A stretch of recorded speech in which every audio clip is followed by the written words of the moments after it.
Olá, que a graça de Jesus esteja com você. Chegamos ao final da semana e foi muito bom ter você durante todos esses dias juntos, estudando a palavra de Deus, né?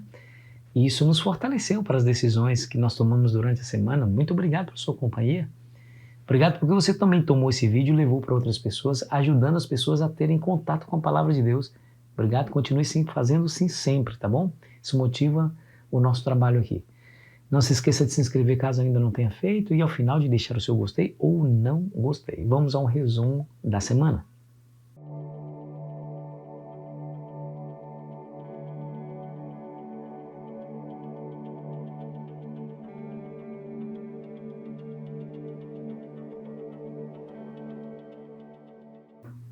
É surpreendente o fato que João não tem nenhum receio de dizer que Jesus é Deus.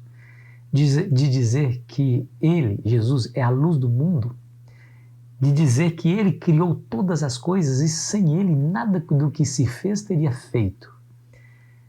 Mas no livro de João também tem declarações muito tristes, dizendo: ele veio para o que eram os seus e os seus o rejeitaram. Nele estava a luz do mundo e o mundo não o reconheceu. Ou seja, as suas criaturas rejeitaram. Ou seja, a criatura rejeita o próprio Criador. Que coisa mais terrível, né? Nessa semana estudamos exatamente sobre essas questões, né? De crer, de manter a fé, ainda que as evidências não estejam ante aos nossos olhos. A fé bíblica é diferente do padrão de crença desse mundo. Qual que é o padrão de crença desse mundo? Primeiro, eu duvido. Primeiro, eu submeto a crença a um escrutínio. Se ele resistir ao interrogatório, se o conhecimento resistir ao escrutínio, à observação científica, às dúvidas, se resistir, aí eu posso crer. Esse é o pensamento científico padrão desse mundo, mas não é o padrão da fé da Bíblia. Jesus disse assim para Tomé: você viu e por isso creu? Mais bem-aventurado aqueles que não viram e creram. A própria definição de fé em Hebreus capítulo 11 e o versículo 1 nos diz algo diferente desse padrão que nós conhecemos aí no mundo. Ora, a fé é a certeza de coisas que se esperam, a convicção de fatos que não se veem. Convicção de fatos que não se veem, ponto. Olha para Cristo. Jesus estava 40 dias lá no deserto, 40 dias sem comer. Bom, quando você está 40 dias sem comer, o seu corpo pede, clama por comida. Chega o tentador e diz assim: olha, é fácil, transforma essas pedras em pães e acaba com essa agonia.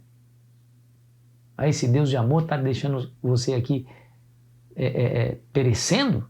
40 dias sem comer?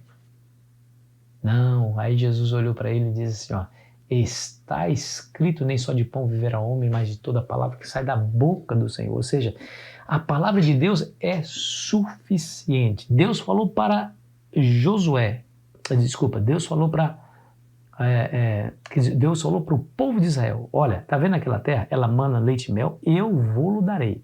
Onde pisar a planta dos vossos pés, ali será a vossa terra. Subiram 12 espias, viram que de fato a terra era boa, trouxeram um cacho de uvas carregado por 2 homens, imagina só o tamanho. E eles disseram: é de fato mana leite e mel, aqui está o fruto, mostrou o cacho de uva, mostrou as romãs, mostrou os figos.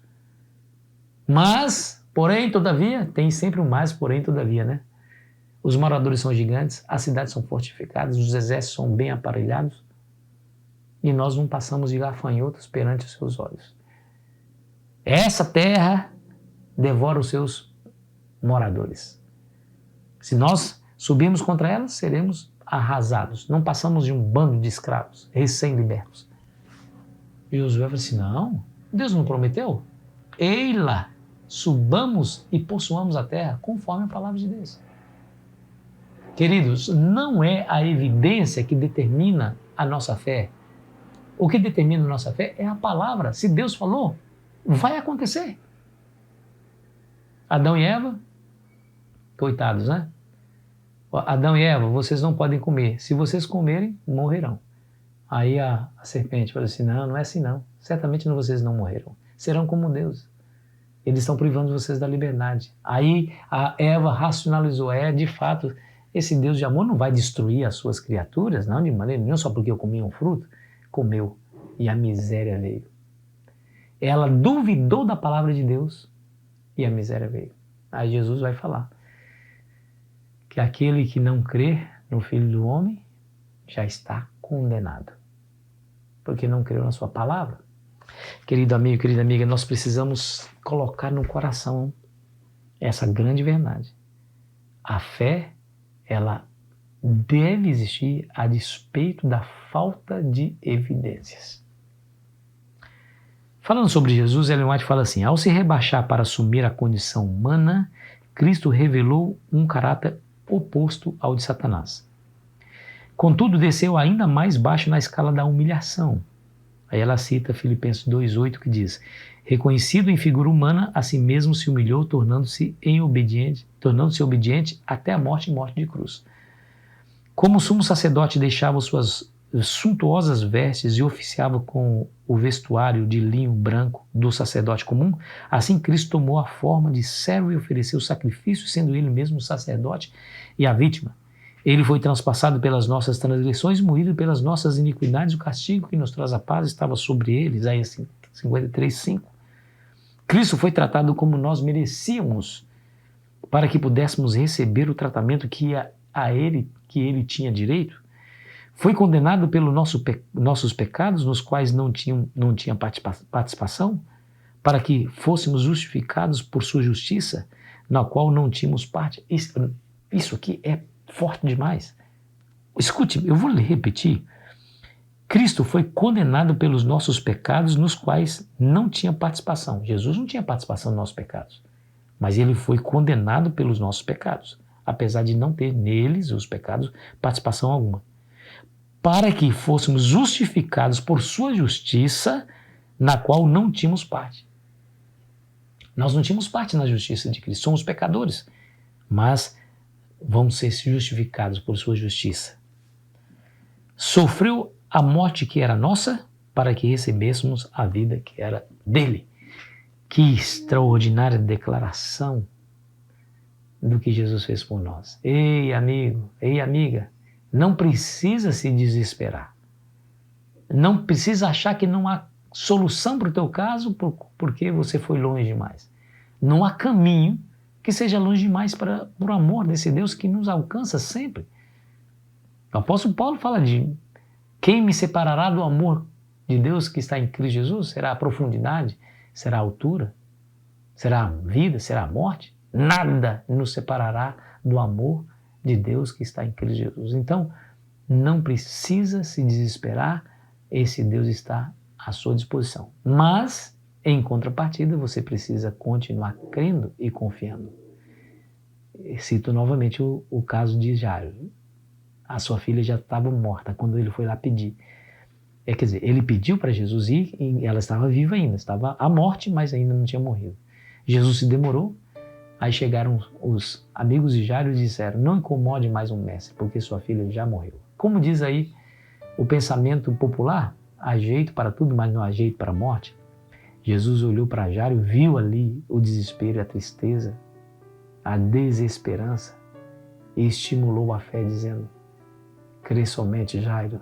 Crê somente, Jairo. Ou seja, mantenha a confiança. Jesus havia declarado, aquele que crê em mim, ainda que morra, viverá. E Jairo manteve a esperança, manteve a confiança na palavra de Cristo. E conforme a palavra de Cristo, tudo se resolveu na sua vida. Jesus foi lá e ressuscitou a menina. Creia somente. Creia. Você não foi longe demais. Porque não há caminho longe o suficiente para que o amor de Cristo não lhe alcance. Ore comigo. Senhor, como nós podemos agradecer tamanho amor, tamanho sacrifício. Nós o recebemos. Nós cremos no Senhor. Cremos e aceitamos o seu sacrifício. Somos pecadores e reconhecemos isso. Não há nada em nós que nos promova a salvação, mas somente em Cristo, somente por Ele, pela misericórdia derramada à humanidade por meio de Jesus.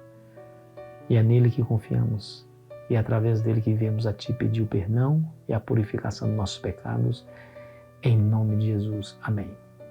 Foi muito bom ter estado com você durante a semana. Semana que vem começaremos um novo tema da Palavra de Deus, no livro de João ainda, e espero você ansiosamente. Aproveite bem o seu final de semana.